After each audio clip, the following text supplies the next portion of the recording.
Time లేనప్పుడు ఎప్పుడైనా ఇమీడియట్గా హెల్తీ బ్రేక్ఫాస్ట్ చేసుకోవాలి అని అనిపిస్తే ఈ మిల్క్ షేక్ రెసిపీ ట్రై చేయొచ్చు. ఇది చాలా simple and easy recipe. So welcome to our channel. And ఇప్పుడు రెసిపీలోకి వెళ్దాం.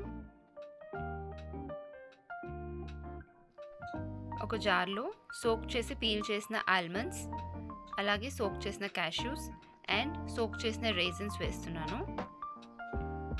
డేట్స్ మాత్రం ఇక్కడ సోక్ చేయలేదు. Except dates, almonds, cashews and raisins అన్నీ ఒక 2 hours సోక్ చేశాను. మీకు టైం ఉంటే సోక్ చేసుకోవచ్చు, లేదు అంటే డైరెక్ట్గా వేసుకోవచ్చు. అలానే ఒక బనానా చాప్ చేసింది, అలాగే ఒక యాపిల్ చాప్ చేసింది. ఇక్కడ మీ ఇష్టం, కావాలి అంటే పీల్ చేసుకోవచ్చు. నేనైతే పీల్ చేయకుండానే యూస్ చేస్తున్నాను.